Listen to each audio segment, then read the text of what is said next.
7213 for the markets, looking in weak, 86 points down, and now we're getting to the 3 p.m. mark where you expect some sort of selling pressure to start. We are back almost at the day's low, about 30 points away. We had recovered 75 points actually from there.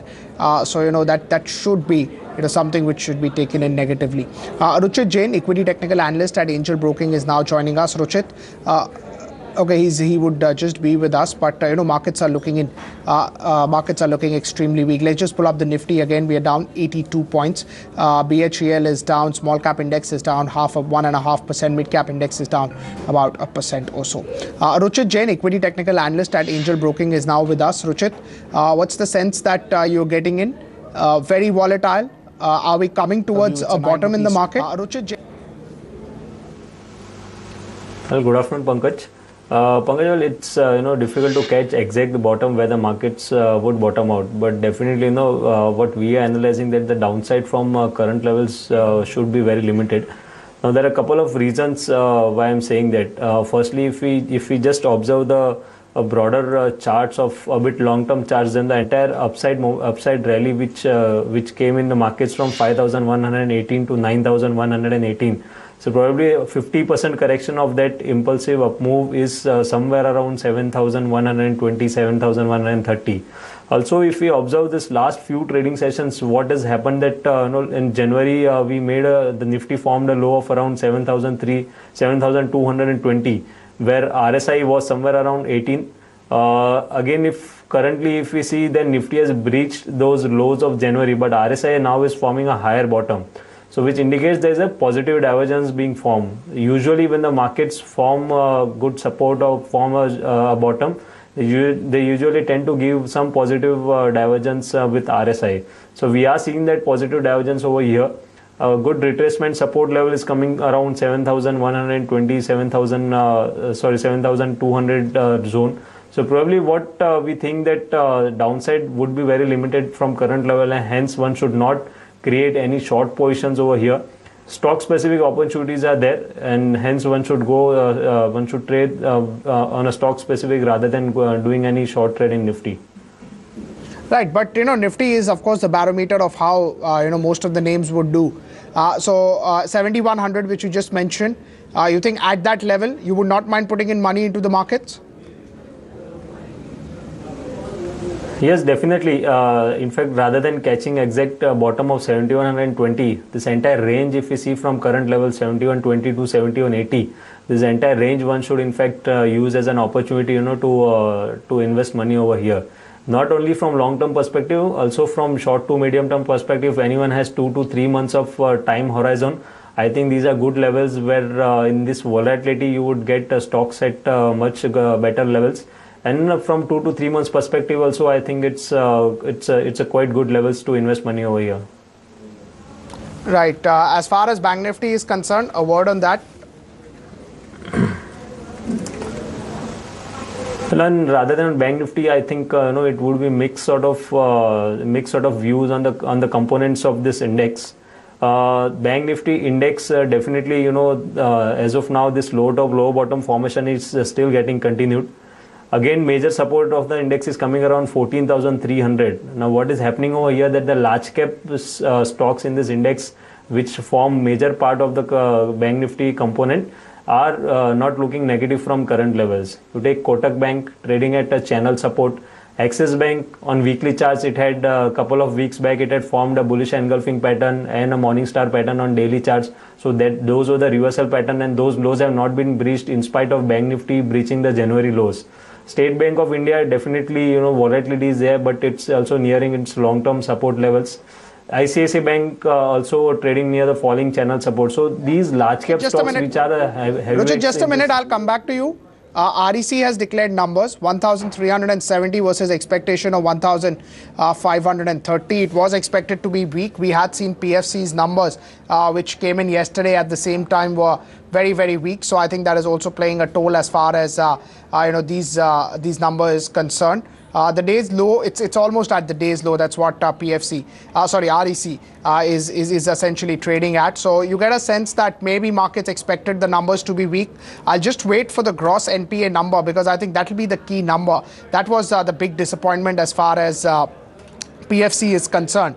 So if I look at REC, I'm just opening the release. The PAT number is below at the bottom of your screen. For 1370 versus about 1530 that was expected. It would be led by higher provisioning by itself. The provisioning in the quarter so contingent allowance against standard loan assets has been 38 crores versus a negative numbers. Allowance against restructured standard loan has been around 59 crores, which was around 49 crores QOQ.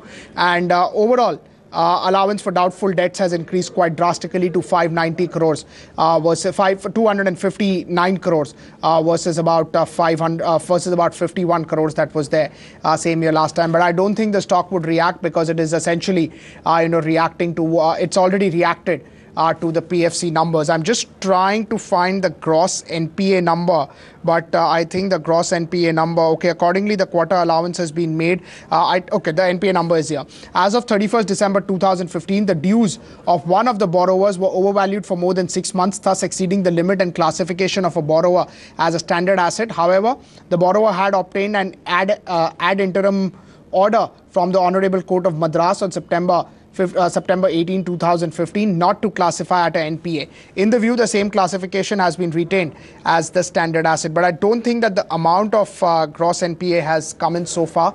The name has recovered just a little bit. Ruchit, any view on REC PFC? Continues to be on the lower side? Yeah, these stocks continue to form this low top, low bottom formation. As you rightly said, after PFC results, both the stocks have fallen and still no signs of reversals are there. So I don't think one should do any kind of bottom fishing at current levels. Right, but any view to sell from these levels or wait for a bounce? No, I would wait for a bounce for going short if I have to trade anything on the short side, because in last 3 days, specifically speaking about REC, in last 3 trading sessions, the stock has already corrected from 200 to 170. So if I go for a fresh short trade over here, then definitely the risk reward won't be much in the favor. So buying should not be done till the stock is below 200. The prices would continue to trade weak till the stock is trading below 200. And any bounces in the stock up to 184, 185, then one can look to short with stop loss placed above 200. Right. What do you make of CESE? It opened at the day's low. Now it's closing. When we are approaching the closing, it's at the day's high. Numbers were not that bad, by the way. This stock is last 4 weeks. If you see, I'm talking about the weekly charts now. Last 4 weeks, this stock has been forming a bit, showing a bit of strength. Doji patterns, hammer patterns, those are all some reversal patterns which after a downtrend if formed, that generally gives a positive sign that the stock may be near an exhaustion level, and that's what it is seen in today's trading session also. In spite of gap down opening, the stock has recovered sharply from the lower levels. Now going ahead, if the stock manages to cross above 455, 460 zones, then I think a sharp covering would lead the stock up to 490, 500. So I think this should be on the buy list, but only the trigger will be above 455, 458. So in case if this stock manages to cross 458 in near term, then one should look to buy this stock. Right, but 458, below that you would not be wanting to buy this? Yeah, below that I won't look to buy this. There's a lot of volatility in the stock, especially in the mid-cap stocks, and hence it's better to wait for confirmations for taking a contra trade against the market. Right. How would you view Crompton as? There is a big corporate action that is approaching. Ahead of that, the name has become, has come in sort of a range-bound move. Pankaj, Crompton Greaves you are saying about? Yeah. On the day of the result, we have seen that its major support levels were breached with a huge gap down opening. That itself was first negative sign for the stock, wherein the long-term trend line was breached. After that, although the stock is trading a range bound in last few trading sessions, but I don't think that the stock would halt over here. I think some more correction would be seen in the stock.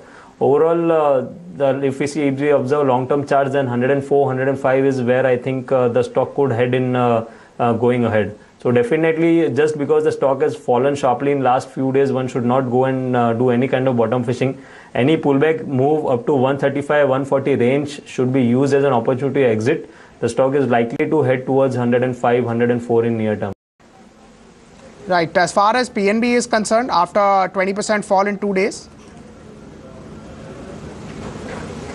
Pankaj, coming back to the banking stocks which we are talking about, as I earlier said, these large cap banking stocks are showing some kinds of strength over here.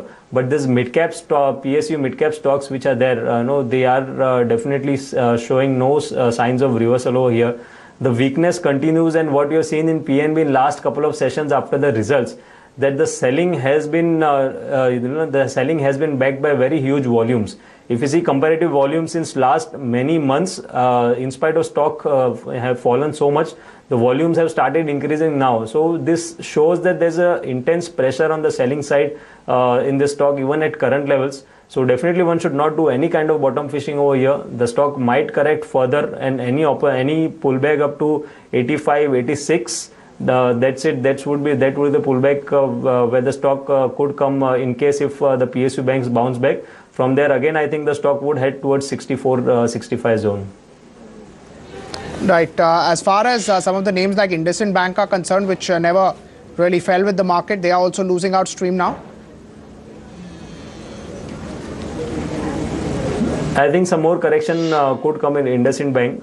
Specifically, the stock has breached its support of 880, and we have observed that since yesterday, this selling has been done with a gap down opening. So generally, when we have a gap down or gap up openings and the movement is there in the same direction, that tends to pick up going ahead, and that's what we are seeing in today's trading session.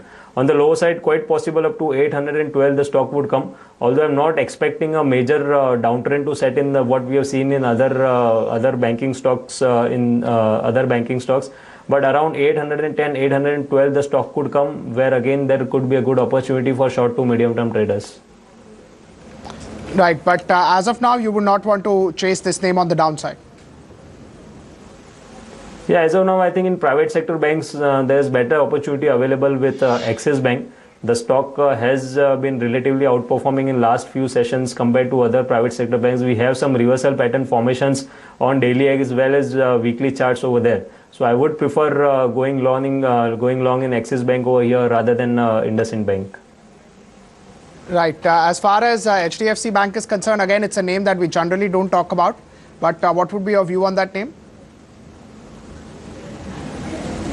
The broader trend is positive for the stock. If we observe the long-term trend, like the other banking stocks, this stock has not shown much correction. And even going ahead, I don't think that there would be any kind of sharp fall in this name. So, although not from trading perspective, but if anyone is looking to buy from a perspective of 6 months or so, then I think this decline should be used as a buying opportunity. Right. This decline should be used as a buying opportunity. ACC, Ambuja, how would you look at these names? Results come out today, mostly now post-market hours.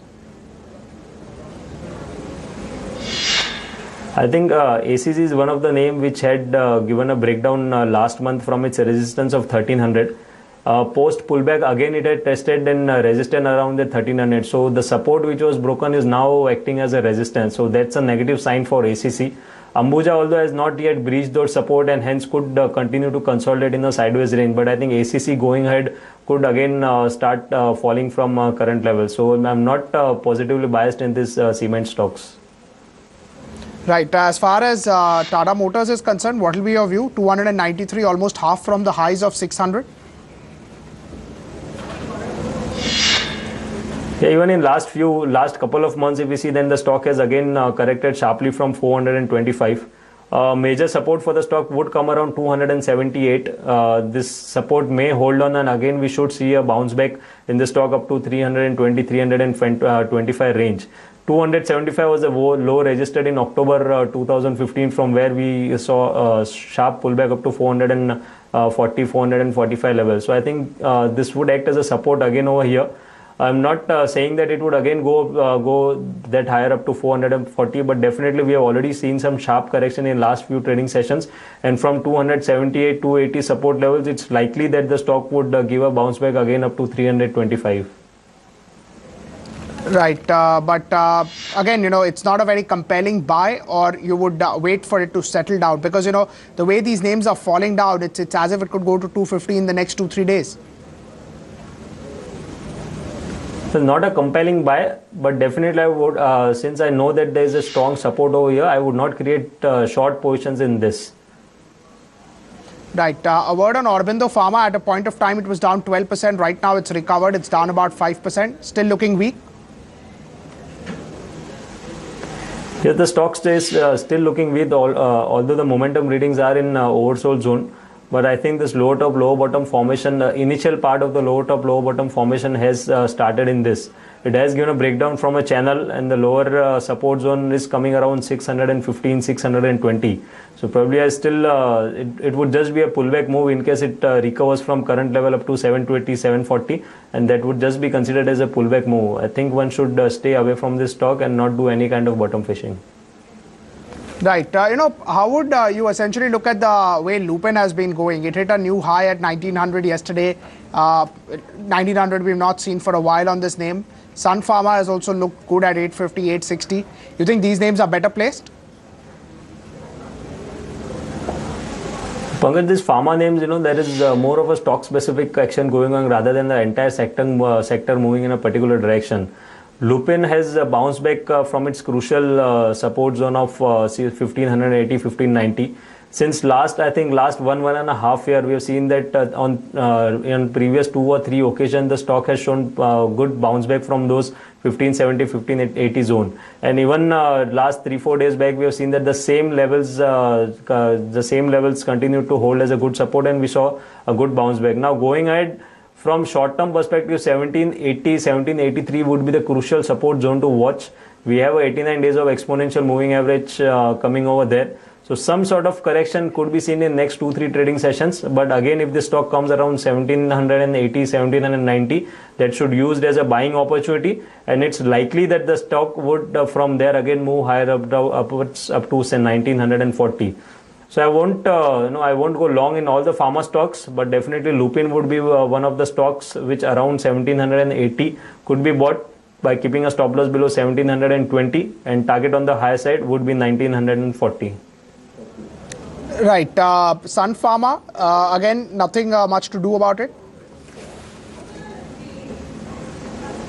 Well, I think I would wait for some sort of clarity in the stock. The stock has been forming this low top, low bottom formation since last 10 months. And it's trading in a channel. And after this up move from 700 to 860, the stock is now trading near the higher end of the channel.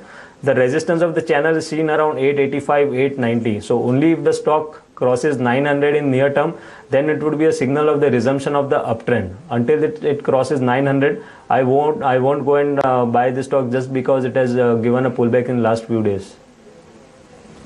Right. As far as some of the very, very beaten down names are concerned, names like Vedanta, names like Hindalco, any contra bet over there, or again completely avoid?